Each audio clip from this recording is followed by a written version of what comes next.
আসলে ভারত কোনো সাহায্য করে না।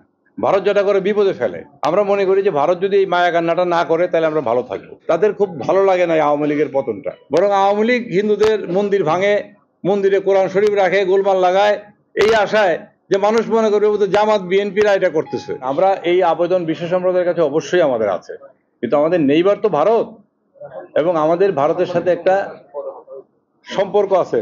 কারণ আমাদের দেশের অনেক মুসলমান ভারত থেকে এসছে, অনেক হিন্দুদের আত্মীয় স্বজন ভারতে আছে। প্রতিনিয়তই ভারত বাংলাদেশের এই যে অবস্থাটা, এটা আমরা ভুলতে পারি না। এবং হিন্দুরা মনে করে যে আমরা যদি অসুবিধায় পড়ি, এই আওয়ামী লীগ এটা চালু করে যে ভারত আমাদের সাথে আছে, তোমরা যদি অসুবিধায় পড়ো ভারত তোমাদের সাহায্য করবে। কিন্তু আসলে ভারত কোনো সাহায্য করে না। ভারত যেটা করে বিপদে ফেলে। আজকে আমরা বিপদে পড়ছি, কারণ তারা মিথ্যা প্রপাগান্ডা করে এই মুসলমানদের কাছে আমাদের সম্বন্ধে একটা ভ্রান্ত ধারণা তৈরি করছে। এবং আমাদের স্বাভাবিকভাবেই বলে যে এরা হইলো, এদের জন্য এত কথা ইন্ডিয়া বলে কেন, এদের জন্য এত কথা বলে কেন, এদের তো আমরা কিছু করি নাই, কিন্তু আমাদের বিরুদ্ধে অত্যাচার এই প্রপাগান্ডা কেন করছে। এটা আলটিমেটলি আমাদের বিরুদ্ধেও যায়। এই জন্য আমরা কনসার্ন। আমরা মনে করি যে ভারত যদি এই মায়া কান্নাটা না করে তাহলে আমরা ভালো থাকবো। সব দলকেই বন্ধু মনে করি রাজনৈতিক দল হিসেবে, কিন্তু তারা যে কাজটা করছে এটা আমাদেরকে ব্যবহার করছে তাদের রাজনীতির স্বার্থে। বিজেপি আপনারা জানেন যে একটা ধর্মান্ধতাকে নিয়ে রাজনীতি করে। তারা যখন ভারতের বৃহত্তর জনগোষ্ঠী হিন্দুদের পক্ষে এত বেশি কথা বলে, তখন কংগ্রেস, অন্যান্য ইভেন কমিউনিস্ট পার্টি মনে করে আমরা তো না বললে বোধহয় আমরা ভোট পাবো না। এই যে ঘটনাগুলি ঘটছে, এগুলি তাদের আভ্যন্তরীণ রাজনৈতিক বহিঃপ্রকাশ, আমাদের কিছু না। কিন্তু আমরা তাদের বলির পাঠা হচ্ছি, আমরা তাদের দ্বারা ব্যবহৃত হচ্ছি, এবং এইটাই হচ্ছে আমাদের কষ্টের কারণ।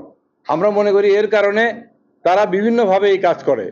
তারা হিন্দুদেরকে মাঠে নামিয়ে, হিন্দুদেরও তো কষ্ট আছে, কষ্ট মুসলমানদেরও আছে, মুসলমানদেরও বড় জমায়েত হয়, কোনো অসুবিধা নাই। কিন্তু তারা তো আর ভারতকে বন্ধু হিসেবে দাবি করতে পারছে না। কিন্তু আমাদের হিন্দুদের একটা ঐতিহাসিক কারণে আমরা মনে করি যে আমাদের জন্য ভারত বোধহয় দুইটা কথা বলবে, কিন্তু কথা বলতে গিয়ে উপকার কিছু হয় না, ক্ষতি হয়।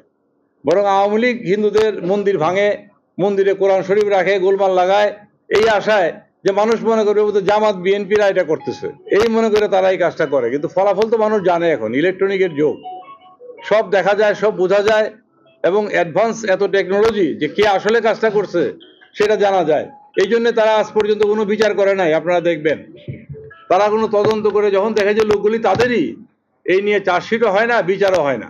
এই যে 15 বছরে এত বৌদ্ধ মন্দির ভাঙলো, খ্রিস্টানদের গির্জায় আক্রমণ করা হইলো, মন্দিরগুলিতে আক্রমণ করা হইলো, আওয়ামী লীগ 15 বছর তো একতরফা ক্ষমতায় ছিল, জোর করে।